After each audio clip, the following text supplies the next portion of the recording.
back in July of 2020, I started an Instagram page called worst.spec. And a couple of friends of mine, shout out to the Flop Course group chat, we were talking about how there's a top spec, a perfect spec, ideal spec page, but there's no page for people with bad specs. So I started it in July of 2020, kind of as a joke, and slowly it just sort of took off and just started getting more and more followers and just going further and further. And I posted on there once a day, just something that people with a lot of money who don't have good taste.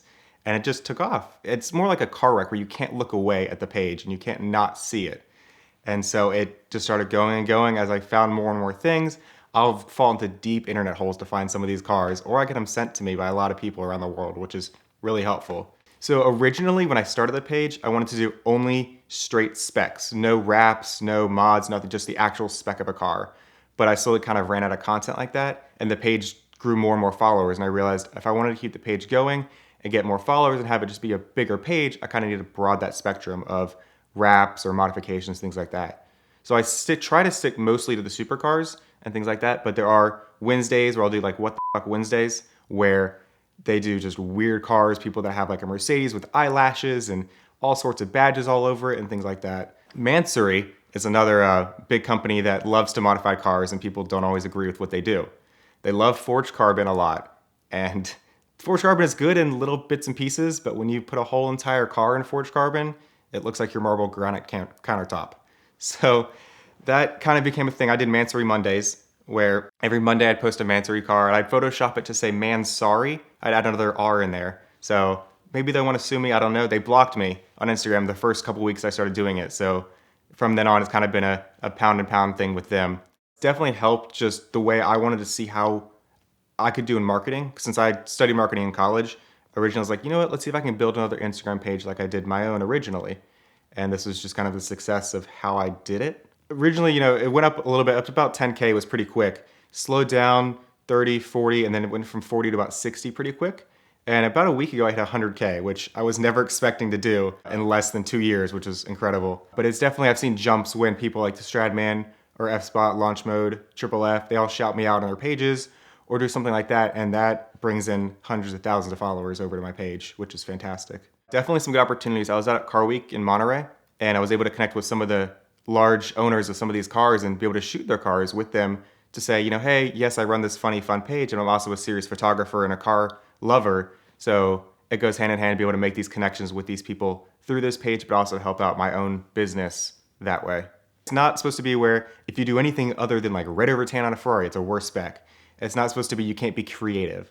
But there's people that will go above and beyond on their creativity and where they don't know where to stop, and then it becomes something kind of more than what you really wanted. When you take a step back and look at the car, you go, oh, maybe I should have stopped before I did the 19 other mods to it. Triple F Collection has their Bugatti Chiron that they wrapped in that ugly green with the big green wheels and put their dad's face on the side of it. And I think that was half for me, half for their fun, but it worked out for both of us to really help both of us in that way. They can do that and they can take the wrap back off and just have fun with it, which is great. And as long as whoever has the car is enjoying it and likes the way it is, that's really all that matters. If they like it, this is kind of just for everybody else to voice their opinion on something. It's not malicious in any way, but people have a lot of fun with it. There's somebody I believe he's in England and has a Rolls Royce, and they repainted it and spray painted it a lot. And recently they collaborated with me and did the old John Legend Rolls Royce on their new one, but it was a backyard spray paint job under their Rolls Royce. And everybody's going nuts over it. But they love it and they have fun doing it. They had a Bentley during COVID. They painted it green with COVID stuff all over it. And they love making ugly stuff in their cars. Some of the best, worst specs are the blue and yellow cars, the IKEA specs. There's a 430. It's yellow on the outside with blue seats and blue floor mats and then yellow piping. It's really, really bad. The historical specs they're called heritage specs, that they mimic an older spec of a car that did like really well in a race or something historical about that car. And it works really well in the older car because of the old car's design. But when you throw it on a newer car that looks nothing like the old car, the spec just doesn't work. You have some SF90s that have the stripe going up the hood or around the front, but it doesn't match going around the whole front of the car like it would on an older car. So it doesn't work the same. But you get people in the comments who are avid enthusiasts and go, no, it's a heritage spec. It's good. It works. But sometimes just because it's supposed to represent something else doesn't make it a good spec. I think it's definitely that niche market of nobody else has a page like this or nobody else has done this idea before, which has really helped. After I started, there's been some other Worst Spec Mexico. There's a Worst Spec India page now. And it's kind of grown around the world, but nobody else before I had started Worst Spec had done anything like that. I think people would probably just comment on a post saying, oh my God, why'd you do this? Your car looks horrible. Instead of just tagging at Worst Spec. I get tagged a lot on some posts, especially DuPont on their posts. It goes down the comment list and it's helpful to me so I can see what I need to post or what people like. Definitely get tagged on some things that are really good specs because everybody has a different opinion on something. So what I like to do is I'll put the actual car on my Instagram story and put a poll, whether they think it's trash or a fire spec. And from there on, we can decide if it needs to be posted or not. Because I don't want it to be my own personal opinion about these. Sometimes I disagree with what everybody thinks. I may like the car that I post or not like one that I won't post. But it's more of a community-wide group decision on what they think should be posted.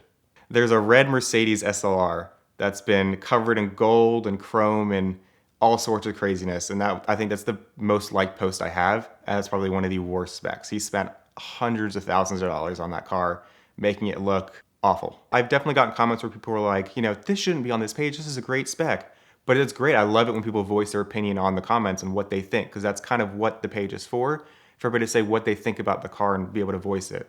The comments I don't like is when somebody says, well, what color is your Bugatti? Or what color is your Ferrari? It's like, well, you don't have to be rich to have an opinion.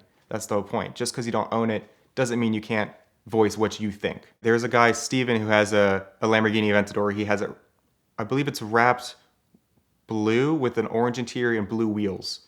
And he posted it the other day on his Instagram, and his caption was, when you realize Worst Spec follows you. So some of the owners really love it, and they have a great sense of humor and invite it into their page and what they do with their cars. And some others aren't as happy. As it started off as a joke, but it's grown, and I post on it at least once a day just to get the feed going. And I get hundreds of messages a day and DMs of people sending me different pictures and images of cars, and it's great. Some of these I'd never find on my own, and they fall in the deep holes in the internet to find some of these cars. I never really associated myself with the page just because, one, some people don't like it, so they might take it badly. If I say, oh yeah, I'm Worst Spec, we hate your car. But then there are some people that love it and find it hysterical. My personal dream car, it's probably gonna have to be in a Lamborghini because I first ever rode in a Lamborghini. It was my first supercar. I don't think it's changed what I would want. I maybe would now wrap it something crazy or do something, make it a Worst Spec just for fun. That's definitely something I think I'd want to do. When you get a ticket, no matter where it happens, it's more important than ever to fight every one.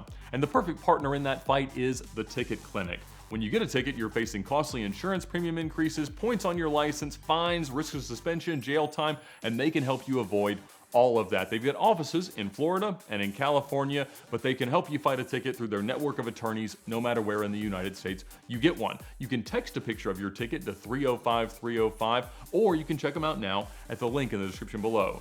So thank them for their support of VINwiki, of CarTrek, and fight your ticket with the Ticket Clinic.